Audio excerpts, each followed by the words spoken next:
evening, everybody, and how are we all doing today on this lovely Sunday evening? Hope you well. Hope you're having a fantastic week. We're back once again here in the Potting Shed.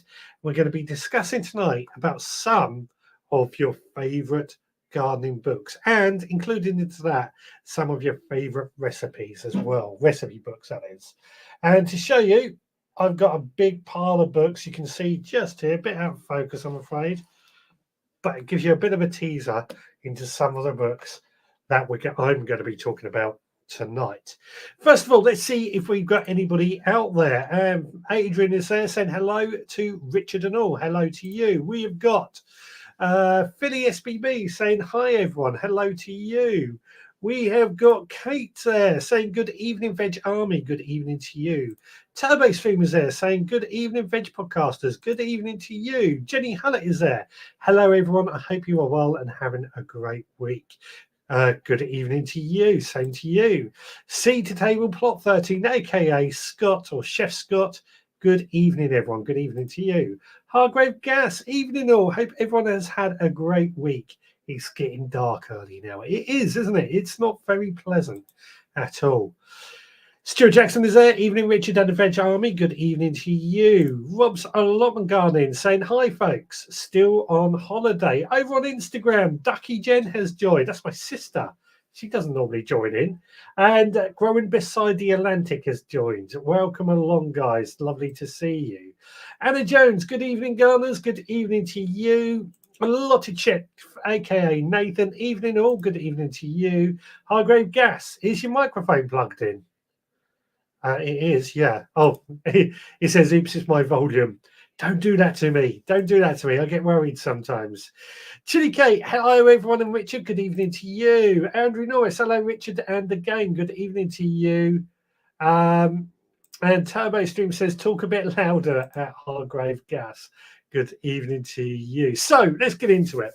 Your favourite cooking and allotment books. What are they and why? Now, I have actually had a photo collection come in from Chili Kate. She sent me a photo, or a few photos of some of her favourite books. And I think I'll start with those first.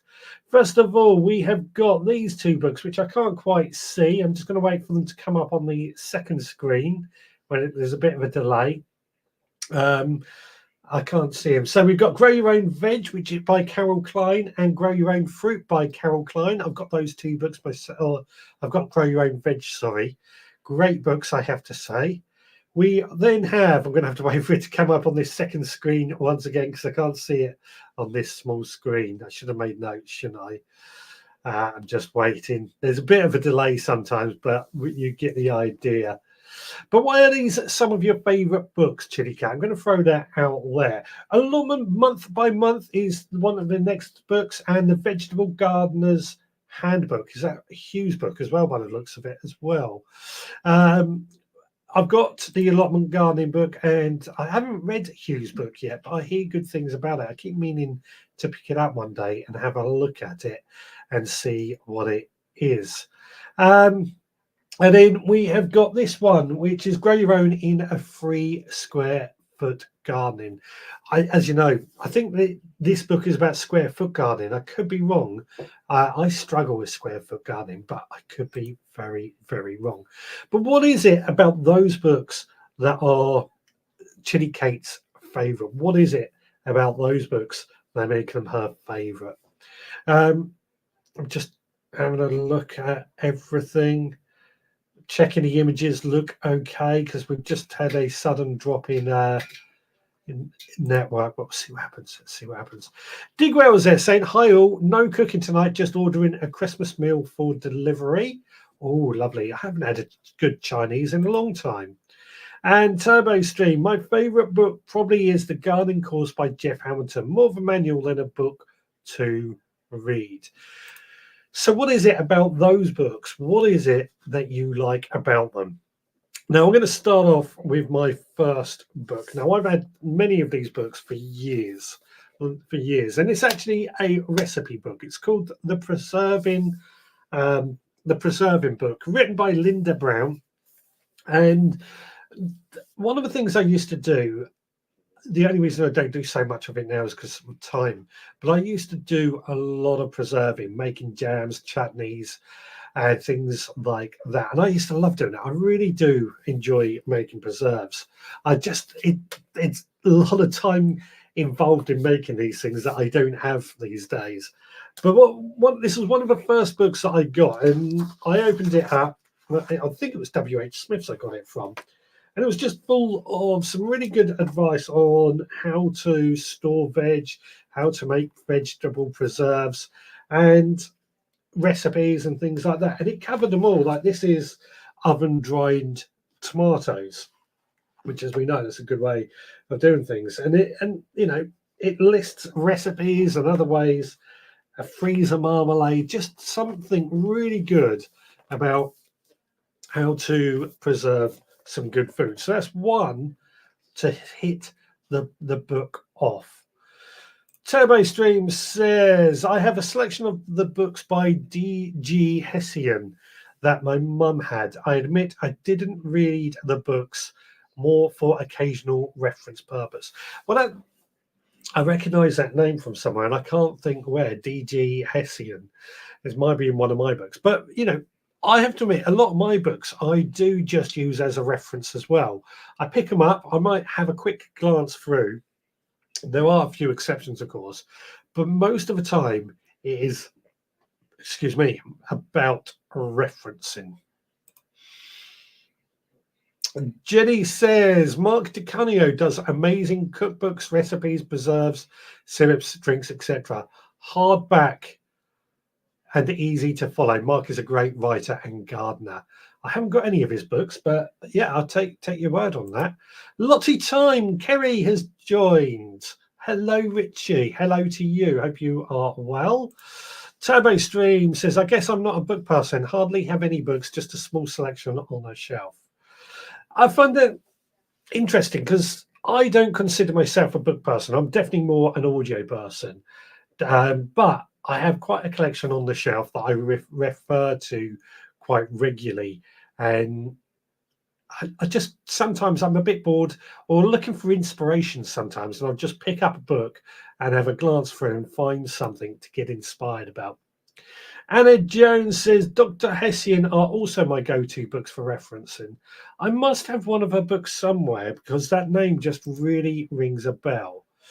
Chili Kate says, The Grow All You Can Eat in 3 Square Foot is my most recent book, brought to help with community garden, but I found it much better than I expected as an all-round, but also alternative ideas for growing space. Interesting. I might have to look into that book and see if it's worth getting. Over on Instagram, Coffee and Flower Gardens joined. Welcome along. Lovely to see you. Well, we've got Digwa says, The Classic Pasta Cookbook by Giuliano Hazen. Brilliant. What is it that makes it so brilliant for you? Kate says, I have quite a few gardening and cookbooks. I love the Hairy Bikers. Yeah, I liked their books as well. They were very, very imaginative, very different with what they were growing. Nathan says, The River Cottage Veg Handbook is a great little veg growing guide / cookbook. I don't think I've got that one in this pile, but I do have that book as well. Another one. I loved the River Cottage series of programs when I did have a TV, that is. But I loved the River Cottage sort of idea behind creating edible spaces, that everything grown was for eating and all that. I did like I forget his name. I hate it when I do this, but I forget his name. But I did like the idea of his whole premise. Scott says, a set of books that I love and I'm in the process of collecting them all because they are out of print, are the River Cottage handbooks. Each book is about a different topic. They stopped making them, have they? That's a shame. I thought they would be going on forever. Stuart says, Carol Klein books are now one of my favourite because they are put in simple terms. A lot of love for Carol Klein tonight. Jenny says, gardening books. I love Frances Tophill, Alice Flower, Liz Zora, Charles Dowden, etc. I read them when I'm in the mood, but I do reference. I have hundreds of audio books on gardening and polyculture. I really should get more into the audiobooks as well. Rebecca says, good evening, Richard. Good evening to you. Hope you are well. Turbo Stream says, I did download a book by Hugh Richard on YouTube, but hardly have looked at it. Probably because it's an ebook. I know, I've got to admit, when it comes to book, I do just like a book. I know they take up space, but I do like a book, which brings me nicely on to my next one. This is the Allotment Cookbook. As you can say, one of the strict rules not strict rules I said, is that the books, all the cooking books that we are going to talk about have to be around our particular field, allotments and things. And this is it's written by Catherine Hawkins, and it's just a load of recipes from stuff that we grow on our allotment. Salad leaves, talking about different salad leaves, sweet turnip and kohlrabi. It's got some great ideas in here for some lovely looking meals. I mean, roast lamb with garlic and celeriac mash is that photo there. Looks delicious, doesn't it? Things like that. What I like about this particular book in particular, I love growing homegrown food, of course, but I also like going to certain restaurants that actually, and they're very few around these days, but they grow the food in the restaurant. I love that because you can see the food growing. They've taken a real responsibility of growing the food to serve in the restaurant. They're normally the high end of the market, but they are so worth it. Gravetye Manor is a lovely hotel in is it West Sussex? It's in Sussex, and they've got a beautiful kitchen garden where they grow their food to cook in the kitchen. And there's a few more like that around the place as well. Gravetye Manor. If you ever get a chance, go check it out. Chili Kate says, Turbo Stream, we have a whole wall of cooking and gardening books. I would have taken a photo, but it's overflowing and messy. That's fine. Mine is exactly the same, and I barely even touch the surface of all the books that I've got. The Dr. H books are those floppy paperback ones, hundreds of subjects. Nothing wrong with paperback, to be honest. Some of my books are paperback, and I got no problem with them. See, Scott says, was thinking the same. They're all very good. Foraging one is useful. I think that's talking about the River Cottage books. You are a book person. Then Andrew says, I liked Elizabeth David books years ago. Her book on bread making was my Bible. Again, not heard of there, but it tallies up with what we're talking about. What is it? And I'm saying this, what is it about these books that you like in particular? Jenny says, I have loads of ebooks from YouTubers and Instagram. Stuart says, I also have Alice Flower's new book, which is very good. I've not had the chance to see that yet. Lottie Time, Kathy Slack's book, Gluts Gattony, is a great plot to plate book, cookbook. Not seen that one either. What is it? What is it about these books that makes it so good for you? Digwell says, hard to put my finger on, the pasta book is genuine, not some book full of real recipes, not ones butchered by celeb chefs. Includes all you need to know about pasta and what shapes to use. Oops, delete that, he says. Damn it, I'm not a chef either, so I only have a couple of cookbooks, which I hardly read too. Interesting, because cookbooks are meant to be all the rage when people are hungry, like cooking TV shows. There's a popularity about it, isn't there? Just at the right time. I think it's all about being placed on the right time, and everybody loves to eat. Chili Kate says, early in my growing days, I was inspired by Jamie Oliver's series and book Jamie at Home, Grow Your Way to the Good Life, and a mix of gardening and cooking. Interesting, very interesting indeed. Again, Jamie Oliver did go for that period where he was growing the food to sell in his restaurant as well, I believe, or I have a vague recollection of that. Kate says, Growing Beans by Susan Young is really good. Excellent. my attention span is quite short, so I get bored easily. So probably have a form of ADHD or something. Nothing wrong with that, because that is one of the key things that I've said before. I suffer from ADD, so it's not that I don't have a long attention span. It's that my mind wanders with other things. And reading isn't one of those that I like. I tend to do that much, but I pick up and go. I used to read a lot. I did used to read a lot. Bethan's Kitchen and Garden. Even and all, sorry I'm late. I love looking through gardening and cooking books. So let us know some of your favourite gardening and cooking books and what is it about them that you like. Now, the next book that I've got is probably not relevant to many people, but it's Lee's book, How to Get Kids Gardening. I really like this book, in part because he's one of my very good friends, and I would always support any friend with any of their ventures, of course. But what I like about this is that this is aimed for getting kids into the garden and making builds for the kids. But everything in here can be done for not very much money.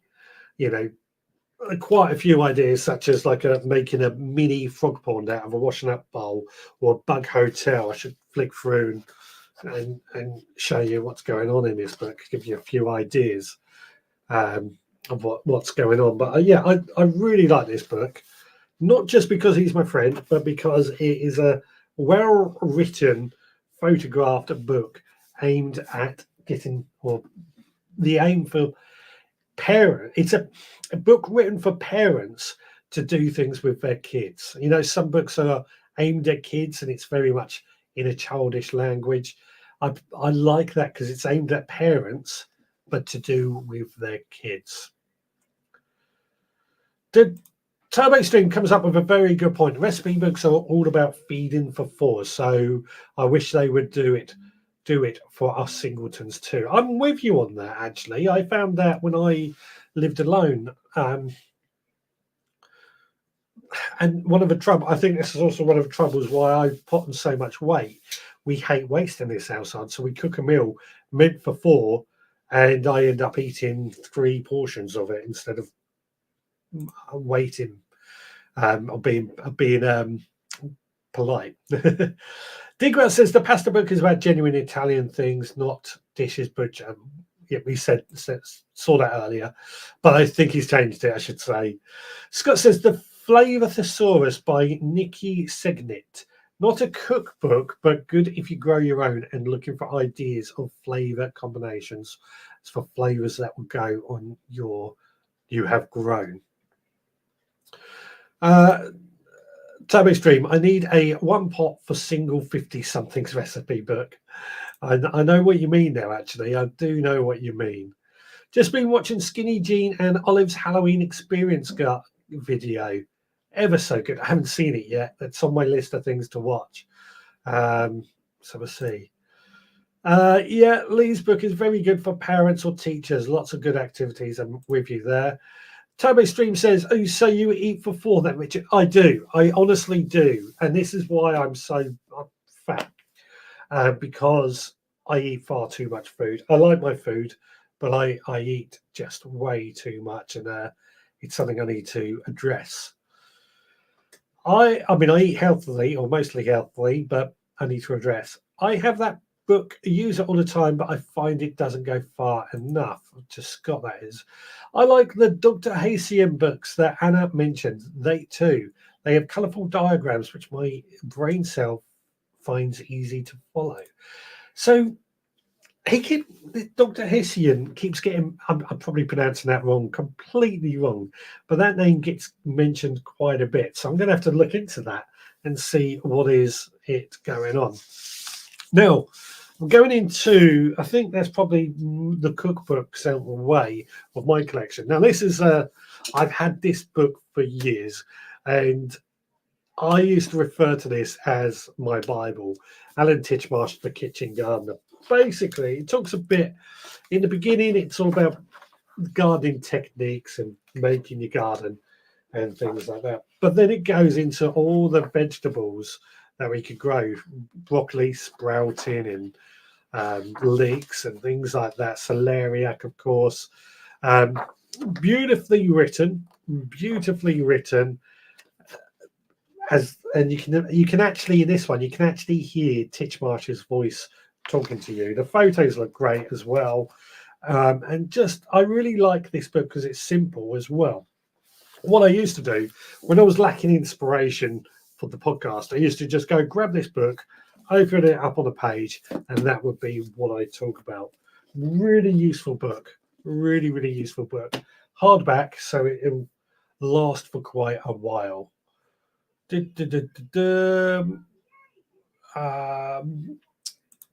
So I go into the kitchen and get hungry and then struggle to cook something that I like. Yeah, I'm the same.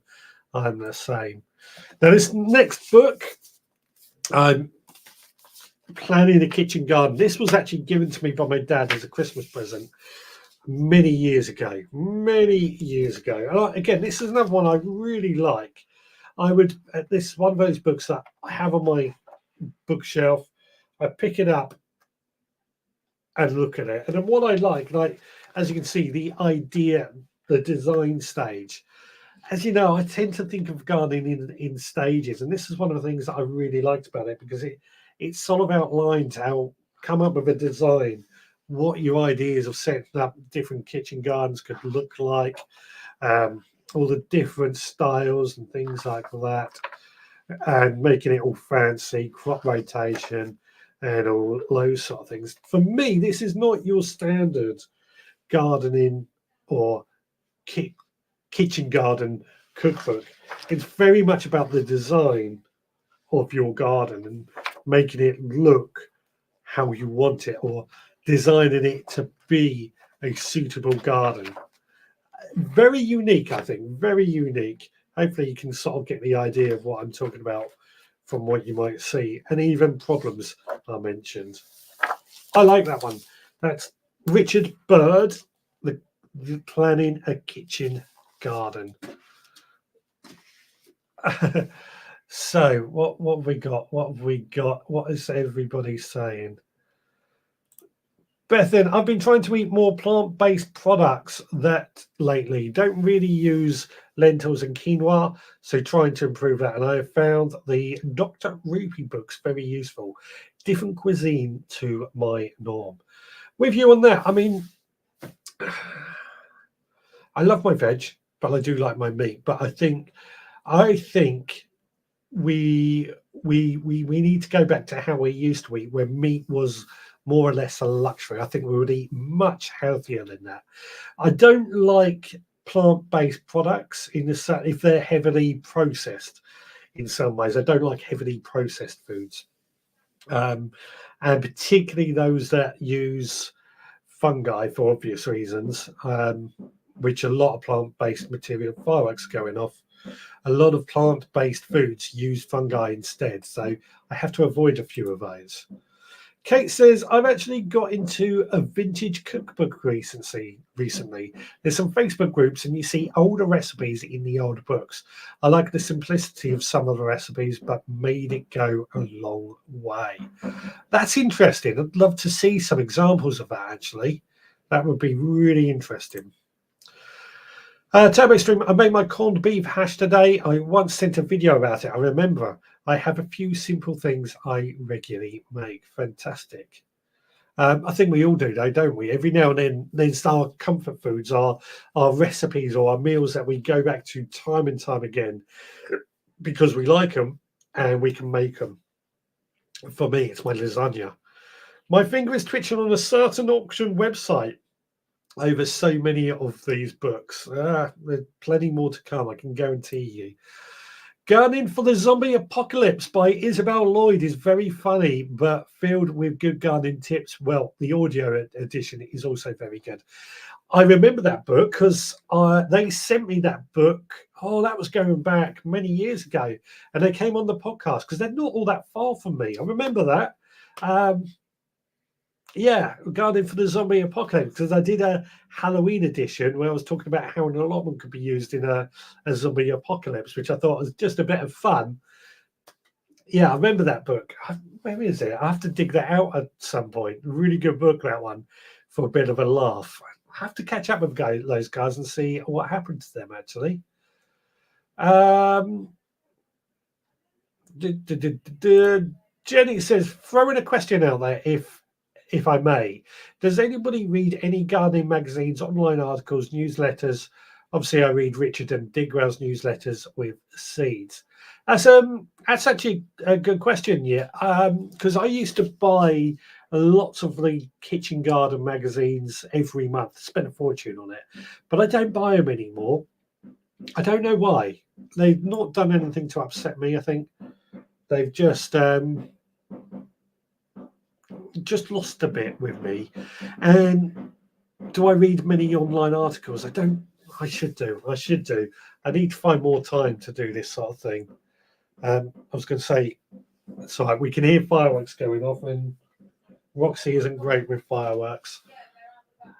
Yeah, where is she? She's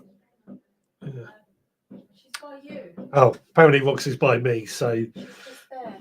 Oh, okay. Thank you. Amanda's telling me she's by me. I can't see her. Turbo Stream says, I got garden answers. Oh, in reply to Jenny, garden answers. Jenny, for food sustainability and polyculture, I find some American garden books very useful. Yeah, I know what you mean, because the American sort of gardening style is very much sustainability, natural, etc., etc. Well, the ones that I read are anyway, and it can be some very interesting stuff. The only trouble is, and I've said this with everything, is, and even in the UK, knowing how to adapt the advice to our local conditions. Just ordered the Titchmarsh Garden book on eBay, less than £4. Thanks for the tip. You're welcome. It's a good book. I thoroughly enjoy it. And for £4, that's a bargain. Kate says, I've got the zombie apocalypse and absolutely loved it. Yeah, I haven't picked that one up for a while. I've got to see if I've still got it. Scott says, I'm going to have to go back and listen to that podcast. It goes back, was it 2018, 2019, something like that, before COVID. I know that much because I remember thinking that advice could probably come in during the COVID time. Rebecca says, I used to have Gardener's World mag, but I've started reading Modern Gardens and enjoyed that more now. A few people have said that, actually. Modern Gardens is quite well liked. Highgrove Gas says, I subscribe to Gardener's World magazine mainly for the discounts to shows, etc. They often stay wrapped up as they tend to repeat every year. I think that was one of the troubles I had when I bought magazines. I would literally just open it up to get the seeds out and then never read the magazines. They do, to a certain extent, repeat every year. That reminds me, I've got to write an article for a magazine. Just reminded me that. But yeah, they do repeat. But gardening is a bit of a repeat every year. In fairness, we're all doing the same sort of things every year.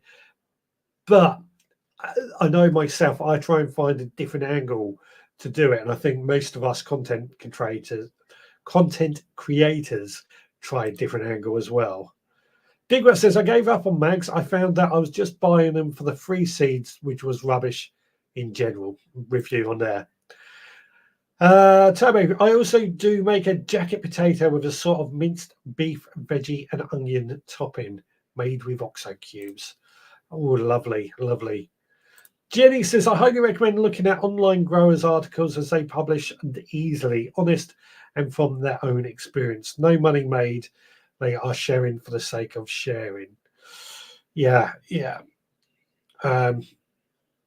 There's a lot of things to think about, isn't it, when it comes to online? The trouble, some people will say that social media, I'm going to use social media as an example, shares some bad advice, but I think you will know where I go on this. The advice might work for that person. Let's see what else we've got. I'm skipping a few comments because there's a lot of comments that you seem to really talk about this a lot, so it's good. The one book that I kept from my dad's collection, Jeff Hamilton book, Lots of great advice inside. Jeff Hamilton, there's a lot of people. I think Jeff Hamilton was mentioned earlier, and I've heard his books were very, very good. I'm trying to think if I've got any. I did tend to get rid of quite a few of our books recently, actually, because we had too many. For veg growing info, I still use Garden Focused, website that Richard mentioned a couple of years ago. Very good website, Garden Focused. Very good. Hi, Greg Gass. Not restricted to veg, but Garden Problem Solver by Pippa Greenwood. I find a useful book to have around. Well, Pippa Greenwood is the pest expert, I guess you could say. So, yeah, it makes sense. Digwell says, did you know that Edam is made backwards? I did know that. Yes, I did. So my next book is this one, The Allotment Book by Andy Cleary. This is, again, another, it's more of a instruction book, I guess you could say, where it goes through, once I get into it, that is, basically just like most books, how to start an allotment, how to make an allotment productive, the history of allotments, that sort of thing. The difference I find with this book compared to some of the others is it is solely about an allotment. Obviously, they talk about companion planting and all the veg that we could grow, greenhouses and things like that. It's the pictures in this are beautiful, though. Pictures are absolutely stunning. And I'm just looking at it now and I'm thinking to myself, as you know, I love photography. I need to start taking photos like this again. Yeah, another really good one, this one. A lot of good information.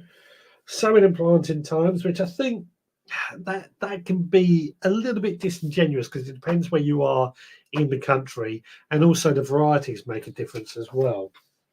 But yeah, a lot of good advice in this one, and recipes as well. I mean, I think that's carrot cake. Just looks delicious, doesn't it? That's a good one, a very good one. I've got to say, again, planning your plot right through.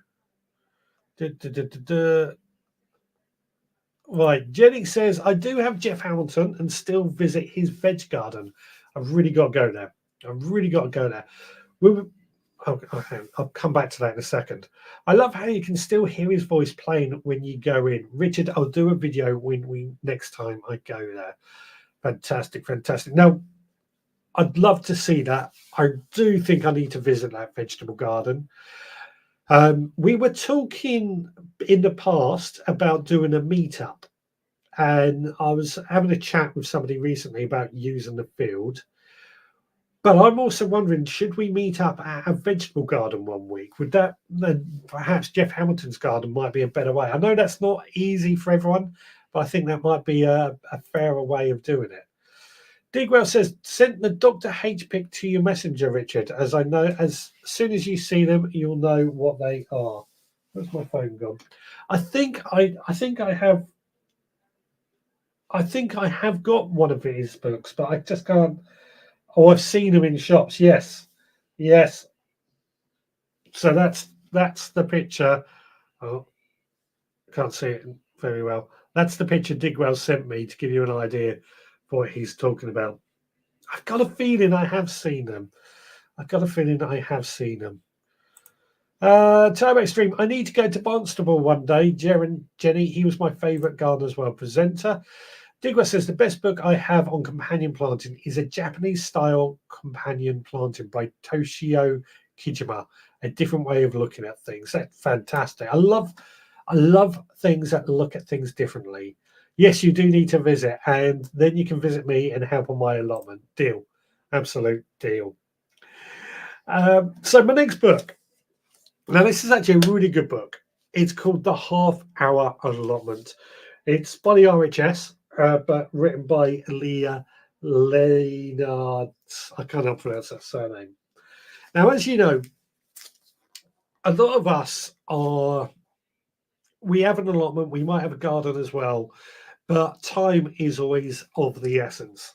And trying to find enough time to fit in an allotment, and if you're a content creator working full time, fit all these things in, it does become a difficult thing. One of the things I've always said, the best way to tackle an allotment is do little and often.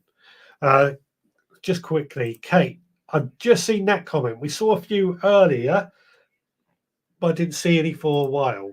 I don't think. But yeah, sorry, just saw that.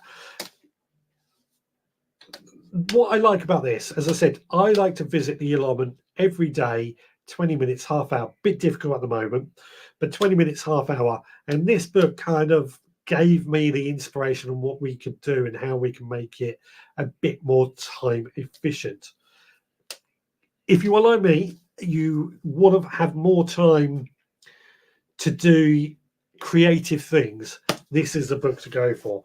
It really does give some really good, thoughtful advice, ideas on what vegetables to grow and what vegetables to not grow, or what not to do to waste your time.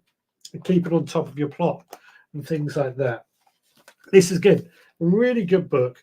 It says half hour's work a day with the weekends off. Half hour's work a day. And I've said that all along. That's all you need to maintain an allotment. Yeah, right. Roxy's down there just hiding, I think, because of the fireworks.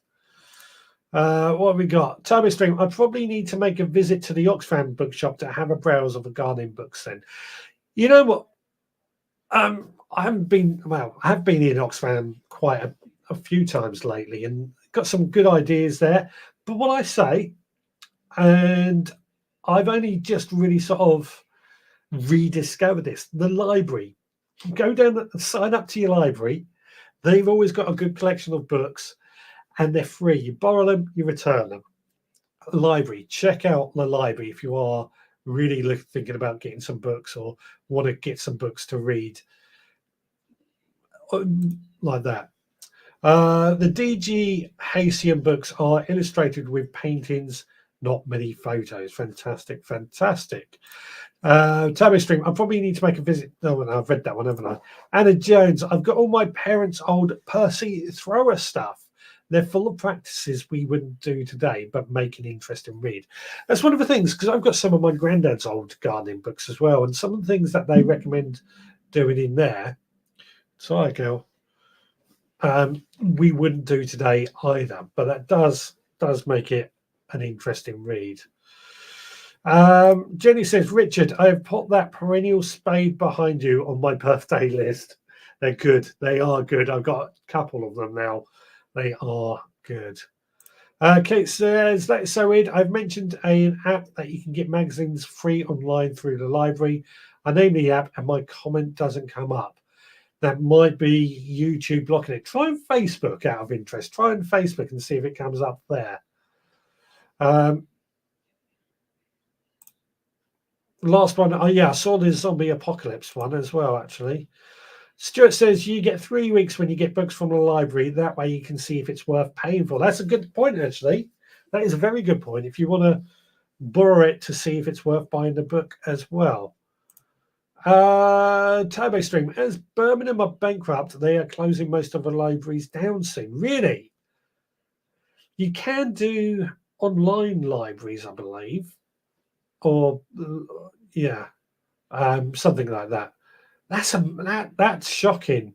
That is absolutely shocking. However, as we know, we take things for granted a bit too much in this country. Jenny says, Kate, I've mentioned things before, but I think YouTube stopped them. Try on Facebook out of interest if you can, that is. YouTube does delete certain words. Yeah, I don't know what it is because I don't put any blockers up or anything because I don't want to block anything. Now, the next book is one I actually mentioned on the podcast this week. I'm just on the podcast each month. I'm reading a new book. And tell you what it is at the beginning of the month, and then I read it at the end of the month. I'll give my review on it at the end of the month. This book was actually sent to me by Lynn, who's a listener on the podcast, and it's called Plot 29, a memoir by Alan Jenkins. This has been a really, really moving book, I've got to say. Basically, there's no pictures. It's not really a how-to book. It's a diary. This bloke has written his diary throughout a year based around his allotment and his allotment family, but he also goes into a bit about his past growing up in a foster home and being separated from his brothers and sisters and the rest of his family and things like that. It has been a really, really emotional journey reading this book. But what I like about it is how it's related to gardening, how the psychology of gardening helped him move forward. I cannot recommend this book enough if you like to read a sort of moving story book, I guess. Not so much a how-to book or an instructional book, but definitely a moving story book. Plot 29, that's called, by Alan Jenkins. So, Kate, we can see that on Facebook. Right, I'm on Facebook. The app is Libby, and you can get most of the gardening and cooking magazines through the library for free. Libby, I will check that out. Jenny says there are many communities making their own libraries. People are turning their garages, etc., into a library. I'll try and find a link for a local one near you. That's a good idea. In fact, that might be something I'm going to suggest with our community garden. That's an idea. That's a very good idea. Jenny says people have turned old phone boxes into borrow and read spaces. Indeed, some cats do it as well. Car boot's also a great place for gardening books. Absolutely. Richard, please send me that book details in a message later. Well, that one, we will do. I'm trying to think. You can find it on Amazon, I believe, as well. A really, really good book, really touching. So many things that go on in this book. Yeah, I kind of want to read some of it out to you, but it's not so easy to read it out to you while doing this show. But really, really touching book. Now, my final book that I've got for tonight is the book for the month for this next month, and it's an instructional book, but Pruning and Training by the RHS. Again, this has been a book I've picked up and put down several times. Pruning and training trees and fruit bushes is something that there's an art form to, and I've always found it difficult to try and explain what to do verbally.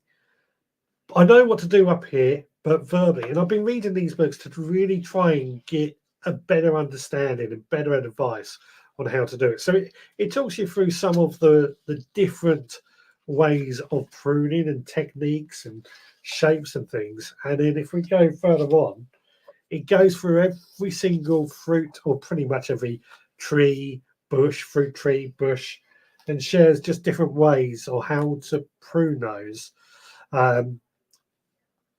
for specific for that tree, be it an apple tree, a pear tree, or a plum tree, or a red currant bush. And this is what I like, because it not only does it tell you the correct way, it also tells you different ways of doing it, such as if you want, I don't know,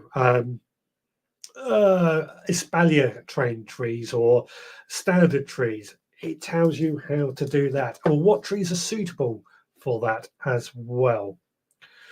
Now, Bethan says, I've got that pruning book, Richard. It's very good, isn't it? Just a really good book, I've got to say again. Kevin Kelly, I have the Alan Jenkins book. It's a great read. He also has a column in the Guardian newspaper all about his allotment. I didn't know that at all. Did not know that. I don't read the paper. Turbo Stream, the book is £10 on Amazon as a paperback, although we should try and support local bookshops if there are any left. Yeah, I don't disagree with you, but we should also support a lot of things, local farmers as well, as much as we can. Digwell just looked at trains from Gloss to Oakham for Barnsdale. Only £23 return, no changes, direct train, Long journey though, at 2.5 hours each way. So perhaps we should do a meetup like that. Bob Flowerdew Books. He's known as Guru Bob. Otherwise, I go to RHS site for advice. By the way, I'm still picking courgettes in November. Never done that before. You lucky. I mean, actually, I've just started picking my courgettes recently. But Bob Flowerdew, again, he's another very good writer. I've got a couple of his books, The Organic Gardener and things like that. Very, very, very good books. And also aligns with the sort of organic side of things as well. As well, I think I've got a download of his book on being frugal in the garden too. As we know, Bob Flowerdew is quite well known for being frugal. Jenny says, but Digwell, I will be at the end to meet you, so it'd be worth the trip. Yeah, I think perhaps we should do a meetup there one day in the middle of summer or something next year, if everybody is up for that. So over to you guys. Any more books that you think I should give an honourable mention to, or anything like that? What we can do, what should we do? I tell you what. What's going on? What's going on? Something going on. Turbo Stream says plenty of time to read the book on the train. Good point. That's a very good point. You can't read a book while driving, which is one of the biggest problems that I tend to have. But I have been sent, as we're at that point, I've been sent a plot tour video from Turbo Stream. It's about 8 minutes long, but I think it's going to be worth it. Just quickly, because there's a lot of comments coming in now. Jenny says, I can pick up from the train station and drive to Barnstable. There we go. We've got options. Dr. Hessian says, Jill, indeed, that's something, or somebody keeps mentioning it, or very popular, his books with you guys tonight. Again, I'm sure I've got some of his. I just can't. Is it a her? I don't know. I'm sure I've got some of them somewhere. Scott says, Plot 29 looks great. I'm going to order that and save it for a Christmas read. Really enjoyable book. Really enjoyable book. And Turbo Stream says, time to make a cuppa, folks. So let's go to Scott's video, if I can get that up here. It's not so easy to do on this small screen now. But if I do it, there we go. This way, we can do it. So this is my November plot tour. It's been a long time since I've done one of these. So we'll start off where I normally start off, on this bottom square. So I've got a few brassicas left. I'm impressed by this swede, to be fair. I don't remember planting that, but that's popped up. I'll take most of the brassicas out of there now. Under here I've got a few stray, I think they're beetroot. And then to the left of that, got a few leeks there. They're doing okay. The other ones didn't do very well, the summer ones, so I'll just grow winter ones from now on. So they can sit there and they did a bit of weeding now, look at that. That's a job for a nice day. And then the rest of the square is basically green manure. So these are field beans. So I need to get the hoeing and do a bit of hoeing on this section. And then just behind there was supposed to be Phacelia, but it hasn't really germinated. I think it might just be. And then as we go further along, that's this brassica cage. I've got some more field beans, so I might have the tops off these soon. So that was basically that square. Then I'm going to rejig how I did last year, try and get some more food out of this part. So we're on to the soft fruit area now. So this has had a bit of attention this autumn. So you can see I've been clearing the bed out, and I've also transplanted some gooseberries. So there's one there. There's a bit of a hole here, which I'm going to transplant another one. And there's a gooseberry there, and then a couple of small ones at the back. The cuttings, because the other red ones are getting a bit too big and gnarly, so I decided I would start again with some fresh cuttings, so they'll take a couple of years to fruit, no doubt. So under here I've dug it all over. It's had a layer of compost and then a nice thick mulch of leaf mould.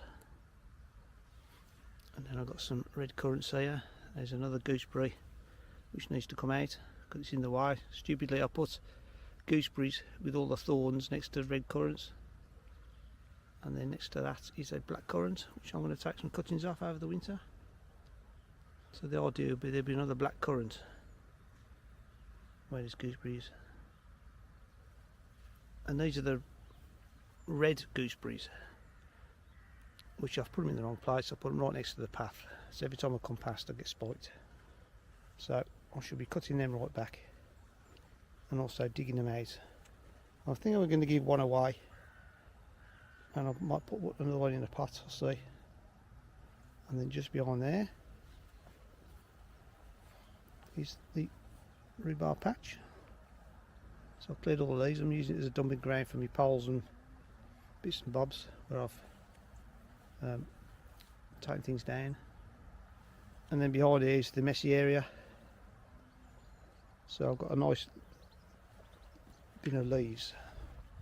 This old pallet thing was supposed to be a compost bin, compost bay, but it didn't really work, so that needs tidying up. But in here I've got a lovely amount of leaf mould going on, so I'll get spread around. Maybe I'll sift it and make some potting mix. So this area needs to be done over the winter into the spring, clear it all up. I've got 2 or 3 of these Daleks, so I'm going to line them up ready for leaves.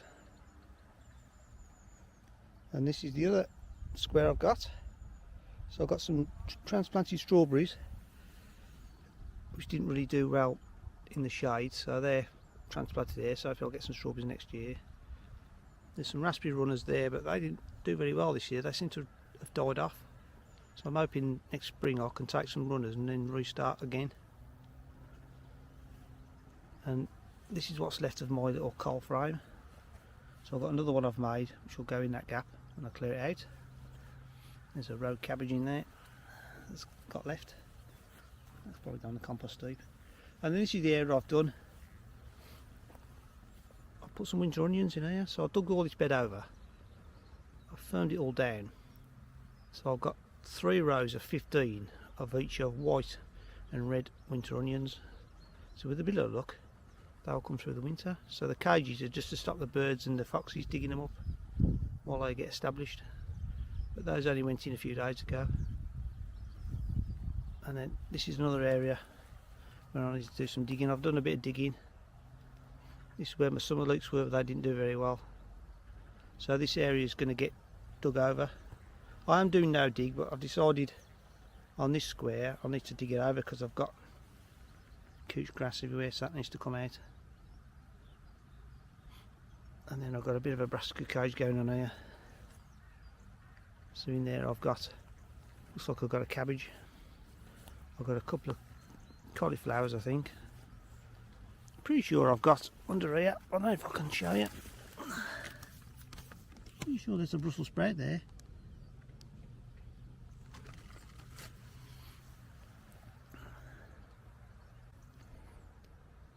And then this section is my flower border, which I'm quite pleased with. I cut it all back in the end of the summer, so that's just going to be left over ready for overwintering. Then the frost will chop down some of the stuff, and then in the spring I'll clean all the foliage back. Quite pleased with this. It's like a herbaceous border. I've always wanted one, so this was my test area for perhaps doing the same thing at the house. And then another row of broad beans which I'm trying. Different variety, the Aqua Dolce in the Supporters Club pack. So they're just coming through. I didn't sow them till mid-October. And then behind there is 4 rows of parsnips, which don't look quite sorry for themselves, but I think there are parsnips. So I'm going to wait till the frost gets those, and then I'll add them up. And then behind there is where I grew my potatoes, so that will get, all the flowers will come off. I'm letting them flower just to give any late bees and flying things to have something to feed on.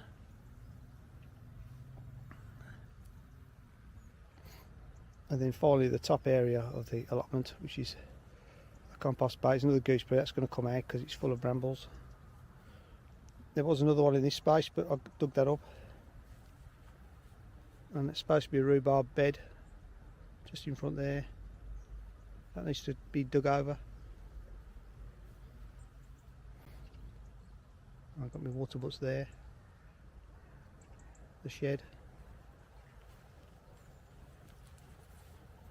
The compost bay. I cleared that out. Most of the compost is now on the plot. And then this weedy mess. A little area that needs to be tidied up over the winter. Get rid of the brambles. So that is my plot tour for November 2024. There we go. What a fantastic little video that was. Thank you so much to TurboStream. Really enjoyed that. I've got to say, I'm absolutely amazed just how tidy and neat your allotment is looking.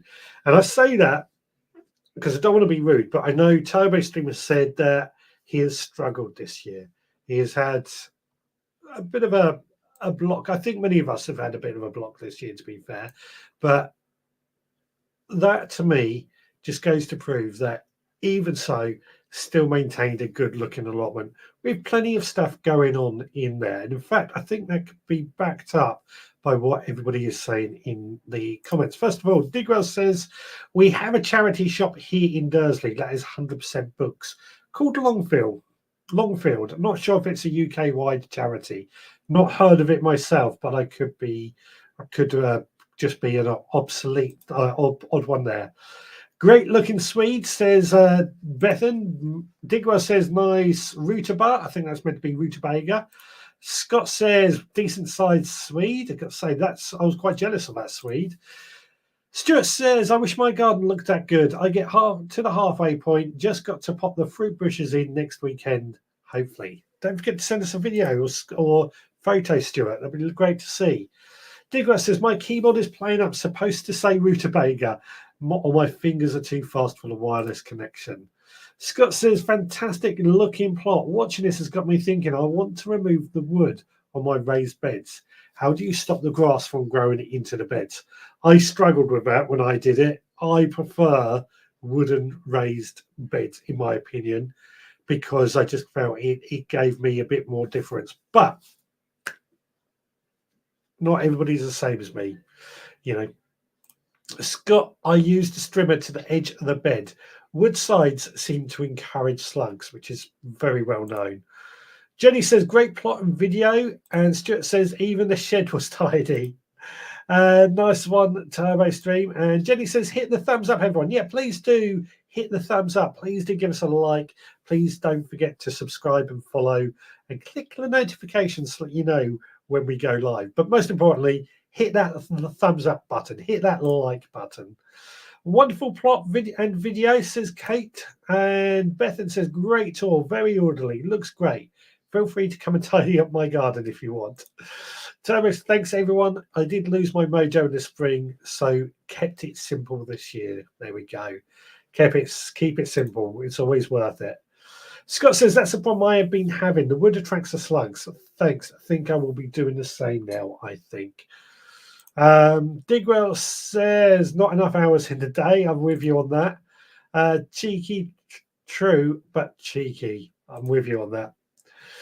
This year, I used the hoe each time I went down. So much easier, I found. As you know, I'm a big proponent of using a hoe every time and going to the allotment, if you can, every day, 20 minutes, half hour, just to do some hoeing. Use a lawn cutter every few weeks, says Digwell, as a bit of a tip as well. So lots of good ideas. Lots of good ideas there indeed. Any more ideas on a few books? Gone through mine. I've shared that with you, all my books, but anybody else want to throw out a book recommendation that they've got? Now, moving on as well, you set me in a challenge. I think this was Stuart Jackson's challenge last week, to find a bargain in a garden centre. And I like this challenge quite a bit. Now, I haven't made a video for this one. I'm just going to show you exactly what I found. And I say this because a few weeks ago, you may not have noticed, I added this to the setup in the background here.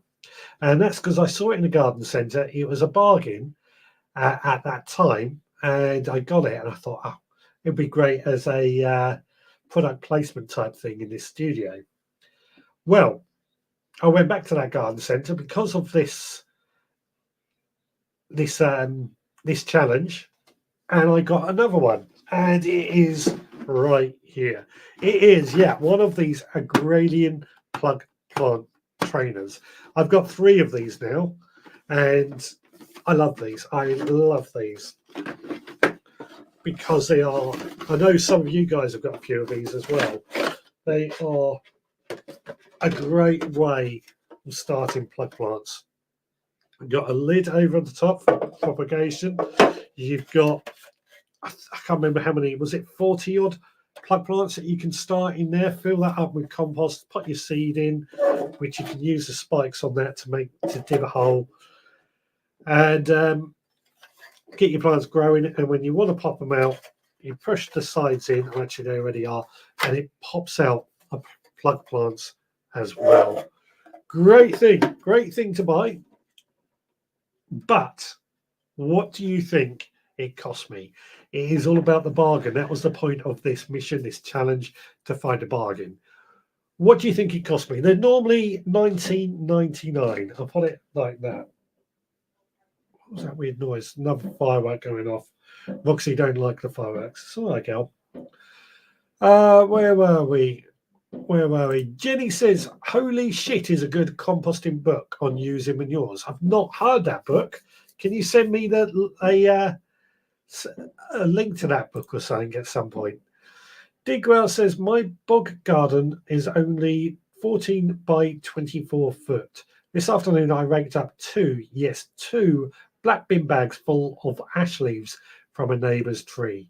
Can't save them as they're full of ash seeds too. Couldn't you compost them? I guess the compost won't really get hot enough. Couldn't you put them in water for a couple of weeks to kill off the seeds? Kate says, that's an awesome name for a compost book. Richard Golding, hello, £16. Cheaper than that. Digwell says, love the Agralians. The older grey ones were better, though, in my honest opinion. Funny to watch so many channels on YouTube using them wrong. How do they use them wrong? How can you go wrong with them? Tower Stream says, I've never seen them in the garden centre here. I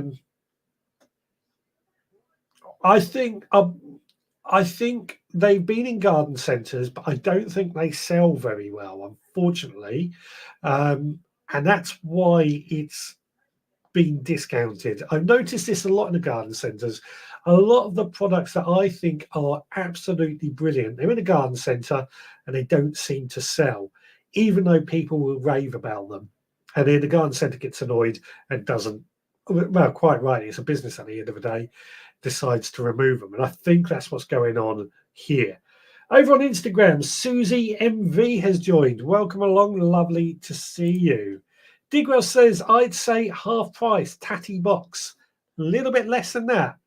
Chili Phil, $3.99, a little bit more than that. Stuart Jackson, £5, a little bit more than that. Turbo Stream, £5.25, bit more than that. Turbo Stream, no point going to a garden centre at the moment, though. No, I'm with you. I only went because you sent me this challenge. I was talking to somebody yesterday about how I hate going to a garden centre at the moment because of the Christmas tat. However, in fairness, they tell me that's how they are able to employ people all year round. Jill says £7.99. I'm going to give it to you, Jill. It was £8. £8 for one of these. They're normally $19.99. £8. I was quite happy with that, and that's why I've now got 3 of them. These 2 I brought, but they're good. I don't know how anybody can use them wrong, but I think they are good because of how if you start a lot of seeds off like myself, and you like doing plug plants in particular, you just fill that up with compost, make it fairly tight and decent, and then let it grow, and then you just pop them out. It's so easy to use, if not a little bit fiddly, but they are brilliant, absolutely brilliant. I'm going to look forward to using that. It works in a heated propagator as well. I put mine in a heated propagator just to help give it a bit of a boost too. Chili Phil 573, higher. Kate says £6.50. Anna Jones £7. Digwell says supposed to read Back Garden. Not worth the risk with ash seeds. They are like dock seeds and will lie dormant for many years. Stir up the soil, and away they grow. Okay. That was a good price. Why was it reduced? I think so. The garden centre I went in is a national chain. I think they have them on the shelf. They've not been selling, which happens a lot in garden centres. So they sell them off cheap just to sort of clear space. If they're not selling, there's no point having them. I think it's a shame because I think they are a great product. I just don't think gardeners who go in garden centres, shall we say, are not buying them because they're not prepared to pay 20 quid for something they don't see the use of, which is where people on social media can step in and show how it's done. The trouble is we tend to get them online. So it's a difficult one, but I think it's the reason they're selling them off so cheap is because they're not selling in the shop. And this is a chain of shops. It was the same garden centre I moan about that has a Waitrose in it. It's that same chain, and they've sold some other stuff that I have here at home and I've raved about, and they've had to sell them off cheap to start removing them. Even not just stuff I rave about, stuff that other people have raved about, hot beans and things like that. They sell them off cheap when they're not selling. Chili Cake, sorry, I had my hands on dinner. I've just loaned Joe's Allotment by Joe Swift to a friend who's just taken on an allotment a few along from us. I've not heard of that book. Joe's Allotment by Joe Swift. I've wanted one of those for ages. Pop down to a Dobbies, you might find one. I saw 3 moose heads on the side of a shed at a garden centre. I sent the vid last year of them singing. Yes, I remember that. I remember that well. Stuart Jackson, the only reason that I go to a garden centre this time of year is to have coffee and cake, as most of the tools are missing. That's what annoys me, but we're not going to get me on that because I get into a rant, don't I? Love Joe Swift, enjoying his new YouTube channel. There we go. Chili Phil, we went into a garden centre today and walked very quickly through the festive section. I'm with you. Lots of bargain plants outside, but nothing tempted us today. I'm with you on that. Chili Cake Jenny, I must check that out. Digwell, they use them wrong by not packing the compost down in the holes, so the watering does not work, and they fill the holes while the matrix is on the base. Right, with you. What chain? I need to go there. Dobbies. Chili Cake, it may not be in all Dobbies. It was in the one in Brighton. I'll put it like that, but I don't know what it's going to be like wherever you might be. Chili Cakes, Jenny says to Chili, sorry, it's his new house and garden. He will be making a new veg garden in his garden. He's honest and real. I'll check out his YouTube channel later. Nearest Dobbies is 30 miles away from me. That's the trouble. That is sometimes the trouble I have when I suggest a garden centre chain or something, but there might be some near some of you as well. So I've got to throw it out there, haven't I? I've got to tell you about these things regardless. It may not be applicable to you, but it might be applicable to somebody else. Excuse me. Right, let's go to this week's cook along. And where is it? There. Now, this week's cook along, quite a good one actually, is leek potato soup in my new blender. So let's go to that video and we'll come back and see what it tastes like. Okay, so this week's cook along is a very simple leek and potato soup. So we've got the ingredients. I've already cut them up and prepped them. We've got some garlic, which I've crushed, a couple of cloves there. Potatoes, about 300 grams of potatoes, peeled and cut. A couple of leeks chopped up into slices, and then a large onion also sliced. and of course some vegetable stock. Now I use my own homemade vegetable stock, which is incredibly easy to make if you know how. Plus it tastes so much better than anything else. So let's get this soup made with these ingredients. Okay, so what we said we were going to do, make this simple for soup making, is using our Ninja blender soup maker combined. So we're just going to throw all the ingredients in, no special reason or rhyme, just make sure they all go in solidly. Good thing is all these ingredients are homegrown, well, a lot more grown. So this is a completely homegrown meal, as he splashes stock all over the place.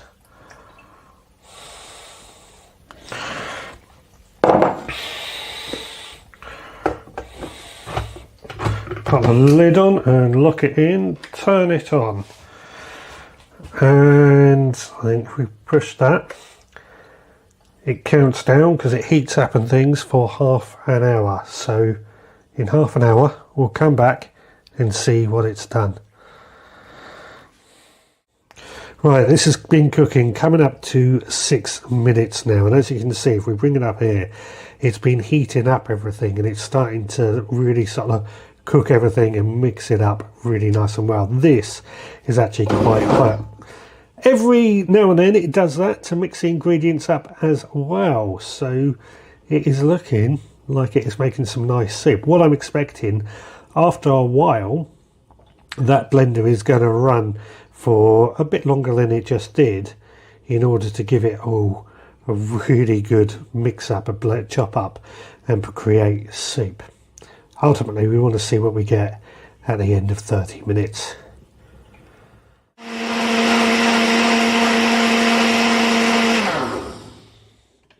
Okay, so for the last minute that has been spinning and chopping, as you can see that says done, and that is the soup now cooked. That actually looks quite damn good, I've got to say. Hot, it's very hot coming out of there though. So what we'll do, we'll pour some into a bowl.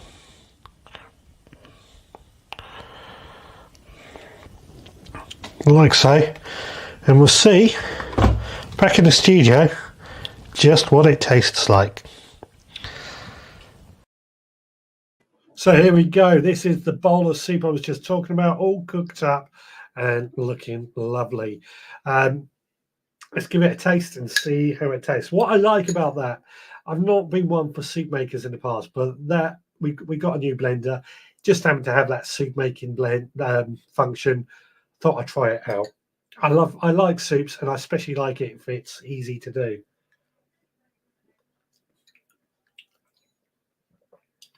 Not bad.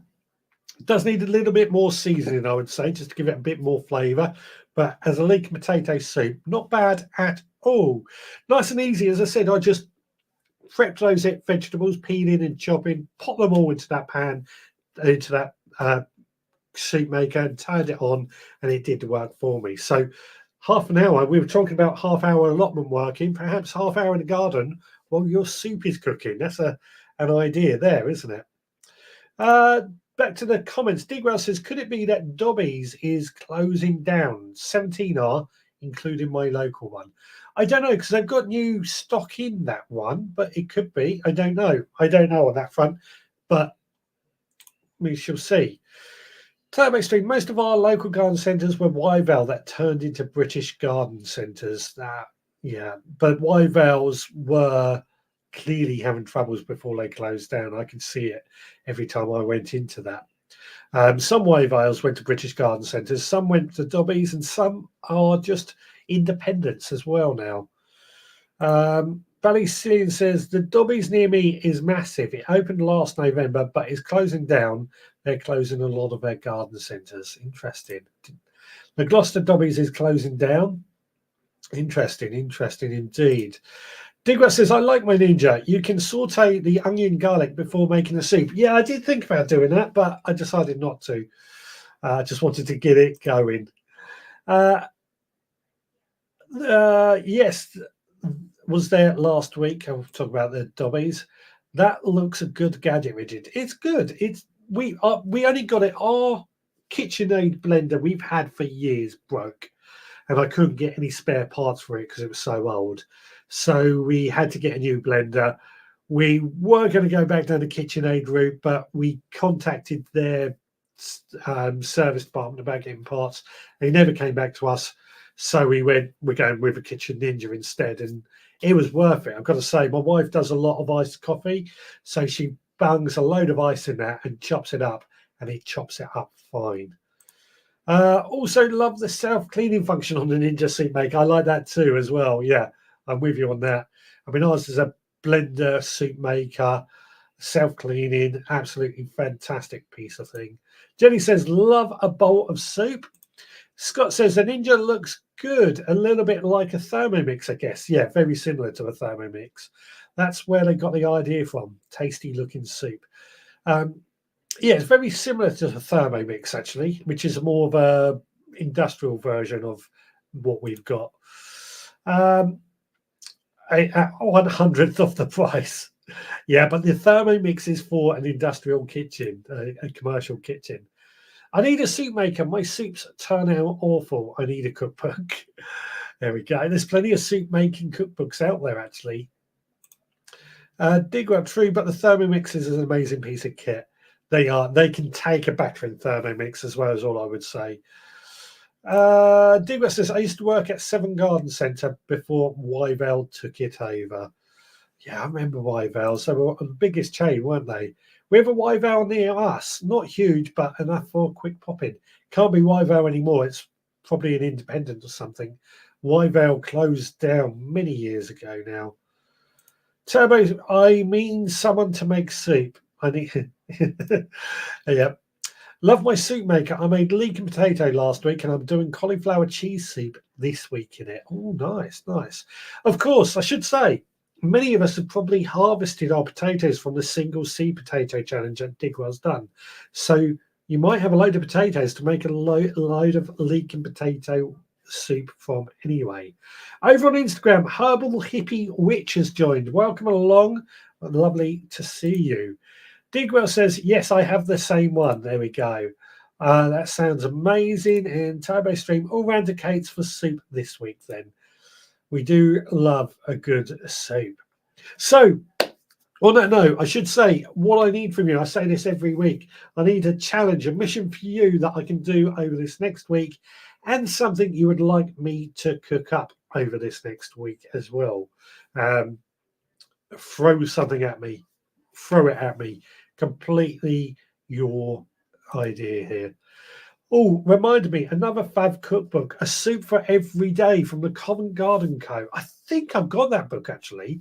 I know some people do eat soups every day. I'm not a soup every day, but I can see why people do that. I went through a stage, I probably should do this again, actually, where I would take, soup to work with me during the winter when it was cold. Perhaps I should do that now. Jenny says, I have that book, Steve. Talking about the soup for every day. And Digwell says, SS Single Seed Potato Challenge 2024. Video now public on YouTube. So please do go check that out. Absolutely amazing results. I did quite poorly in that again. I know, I haven't seen the video, but I know what somebody else did, and it absolutely amazing. One single seed potato, I got just over 1 kilo of potatoes out of it, which isn't too bad, but could have been better, especially when somebody in that did a lot better. I downloaded a sample of that book, says Turbo Stream, and Kate says, how about vegetable pakoras? Oh, vegetable pakoras. How easy is it to make pakoras? Vegetable pakoras it is. It's called that as it has a soup that is made from seasonal veg each day of the year. Ah, that's a good idea then. It makes sense. I mean, we do like to eat food regularly. Sorry, of course we like to eat food regularly. We do like to eat our veg seasonally and try and cook with our veg. So vegetable pakoras. Stuart Jackson says vegetable pakoras sounds great. And Digra says 31 entrants, 235 kilos of spuds in total. 235 out of 31 single seed potatoes. I know. I assume that the highest, or the most, or the person that got the most amount of potatoes, or what you told me, Digwell. I don't want to ruin it for anybody, but I was absolutely amazed with the amount of potatoes that one person got from a single seed potato. Scott says, gram flour for the pakoras, good challenge. There we go. I don't know what a pakora is, so good to find out. That is 9.5 sacks of spuds. Fantastic. 9.5 sacks. You know, this is one of the things that it goes to show how much we can grow from just a single seed of a single potato. And why potatoes, I think, are an absolute must in the kitchen garden. Of course, potatoes are possibly not one of the healthiest food to eat, but they are a staple. I really love the SSPC, Single Seed Potato Challenge. Always look forward to it. Yeah, I do. I actually said that to Digwell. Sorry, Digwell, I'm not going to talk about you, but I am.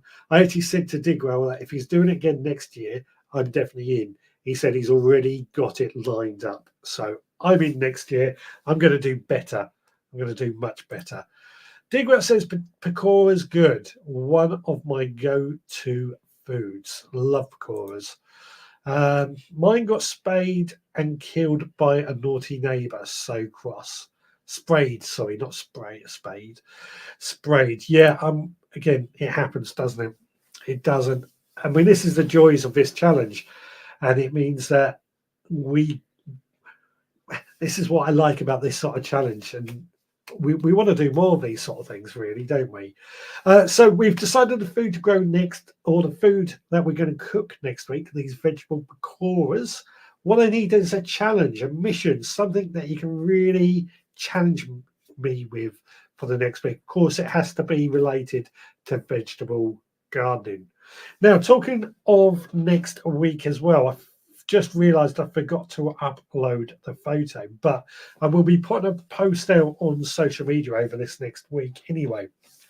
In a couple of weeks' time, I'm doing a talk at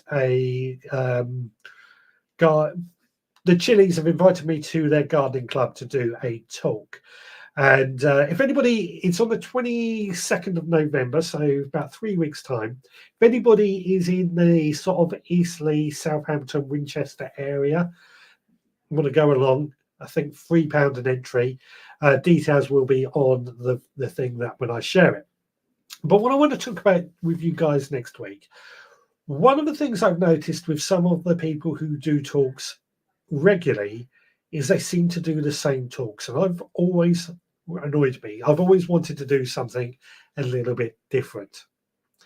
So what I want to talk about next week is garden talks and talks that you've attended. I haven't quite worked out the details on how to phrase it, but I want to find out from you what you like about certain garden talks, what you've enjoyed about garden talks, and what you've disliked as well. Does that make sense? Does that sound like a topic you can get into?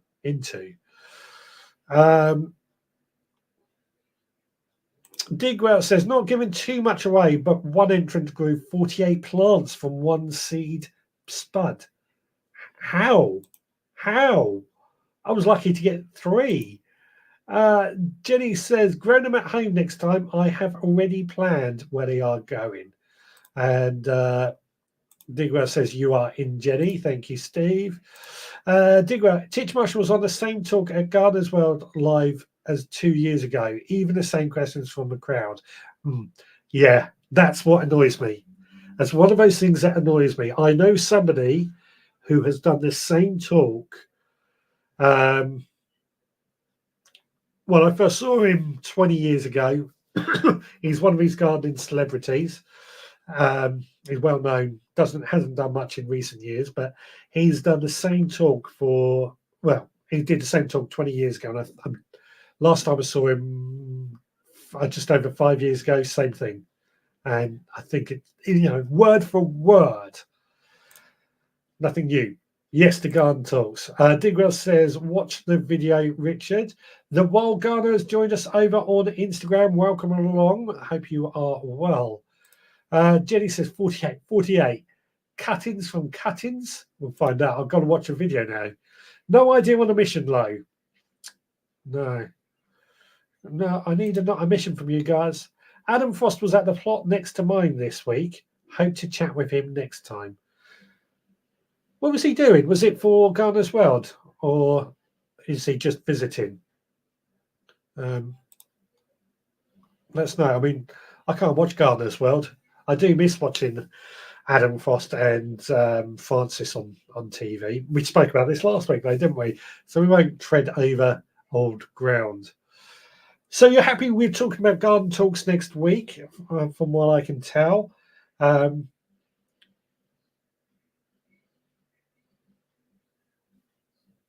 just need the mission. Just need a mission. Digwell says, "Oh, the plot holder is a good friend of his." Okay. Weirdly, my old allotment over in Brighton.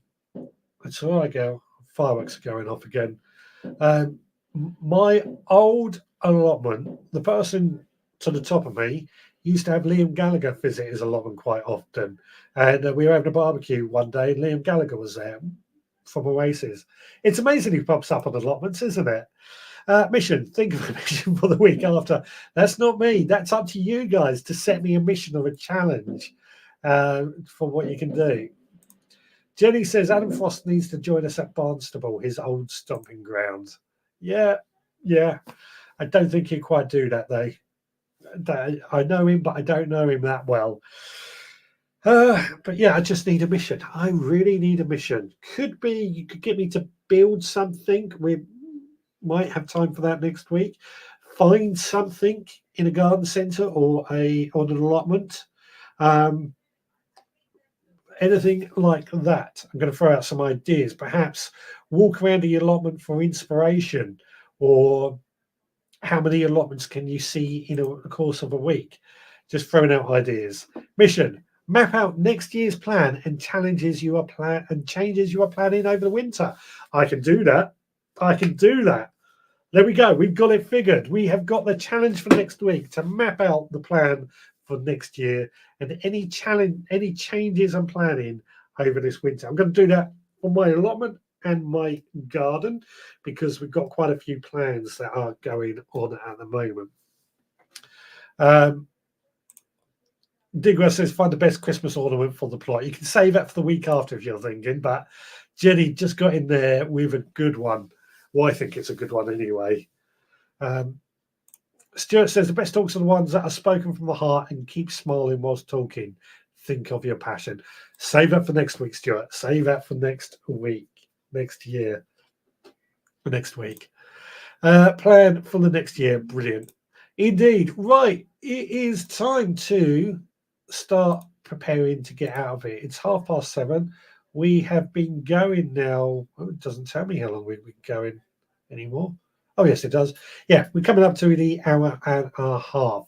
So I think it's time we get out of here. Thanks so much for joining me. Thank you so much to Turbo Stream for his video. Thank you so much for the book suggestions. Hope you've not gone and spent loads of money on books, or hopefully you have. Perhaps that's a better way of saying it. Let me know if you have. And don't forget to join in the chat. Podcast will be out tomorrow, as always, etc., etc. Right, guys, you have a great week. You take care. And we'll be back next Sunday, where we're going to be talking about garden talks.